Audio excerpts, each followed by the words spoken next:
In this video, we're going to be testing our epoxy experiment from last week. We're going to be installing the servo, the motor, and the drivetrain components. I think you guys are going to enjoy this video, so let's jump right into it. This is our experiment from last week. Basically, we had two goals.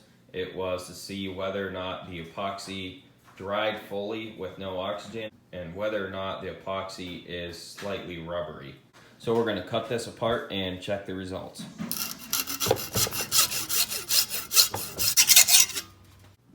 Our cap full of epoxy is in two pieces now. The center is fully cured. It's not as rubbery as I would like it to be, but it should be fine. So I'm gonna go ahead and say this epoxy passes the test.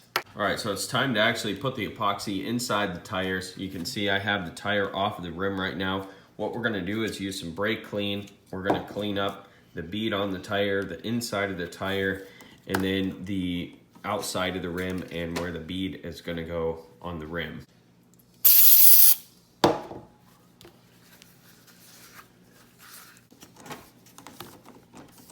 Now I'm gonna glue the tire on with some super glue.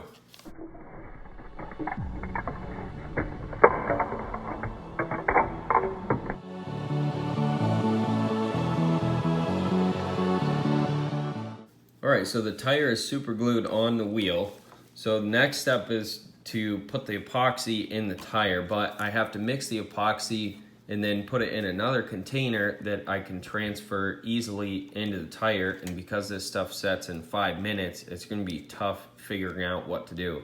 It's looking like we're gonna have to wait till next week to go ahead and fill the tires with epoxy. All right, it's time to install our steering servo. This is kind of where it's gonna go on the frame. You can see I've got these two pieces of metal cut out already. Now it's time to drill and tap holes so I can mount the servo.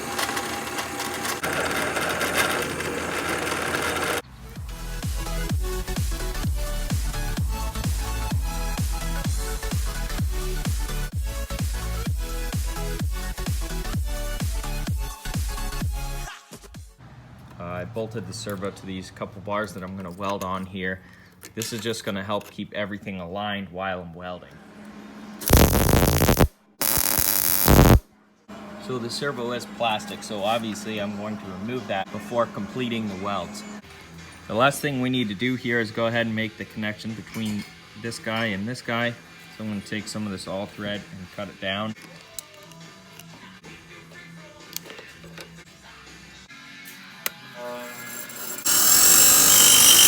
This is what the front suspension and servo looks like all put together. As you can see, unfortunately, there is quite a bit of torque steer. So the reason this thing is torque steering so much is because this arm is actually below the pivot point a decent amount here. So I've tried to help that by adding some spacers. It does help a little bit. I just wanted to show you guys that there is a slight gap between the servo and these metal pieces, and that helps get the servo in and out.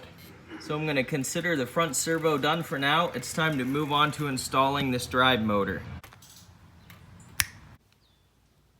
So before we mount this drive motor, we have to kind of determine where it will be positioned from side to side. And the position of the motor really depends on the rest of the drivetrain. So what we're going to do now is go ahead and install the drivetrain, but first let's talk about it a little bit. All right, are you guys ready for the reveal of the drivetrain parts?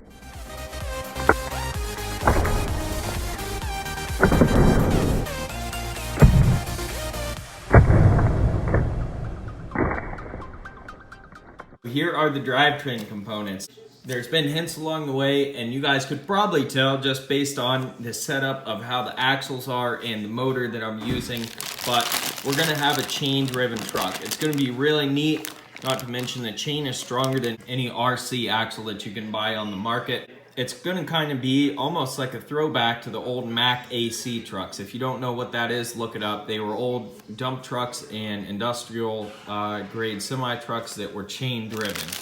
So real quick, this is just number 25 chain. Typically you see this stuff on little Razor scooters and things like that. I've got a bunch of little sprockets so we can have two different gears, high and low, and then drive sprockets on each axle. Because this stuff came from China, I had to choose very carefully what size sprockets I wanted.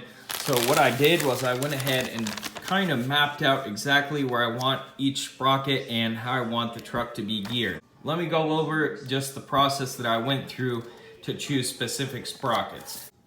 Now I just want to add in here as well that I kind of tried to figure everything out and figure out what the ideal RPM was for the drive motor as well. Ideal RPM was around 260 RPM. So back to figuring out the sprocket sizes. So really there's quite a bit to figuring out the sprocket sizes.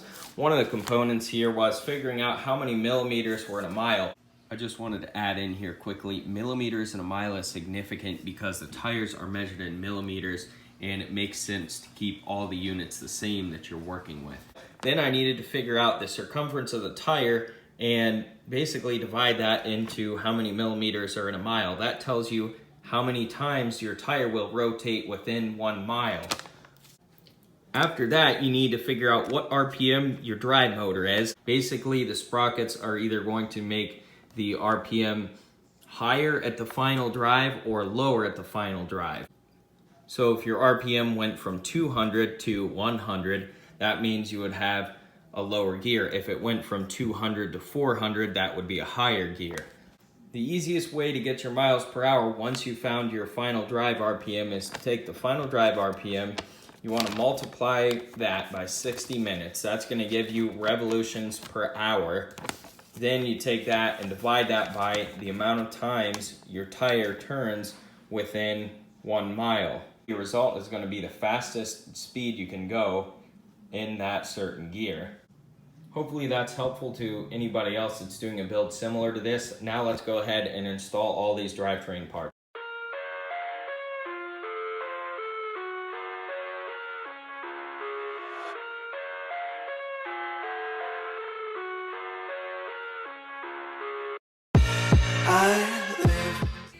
Alright, so kind of got the chain laid out, kind of where it's going to go. These are going to be our gears and counter shafts. Right now what I'm going to do is actually go ahead and get this completely mounted, and then it'll be on to placing and mounting the counter shaft. We need to go ahead and remove this drive shaft and these 2 pieces of angle iron. I love everything.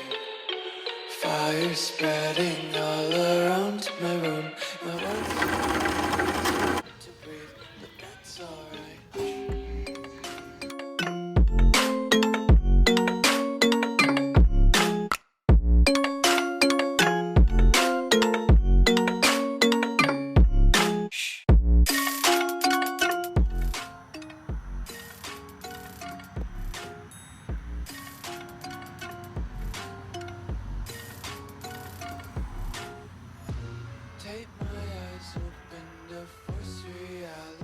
So the drivetrain is pretty much completely done. These are the different gears. The slower chain is actually the higher gear, and the faster chain is lower gear.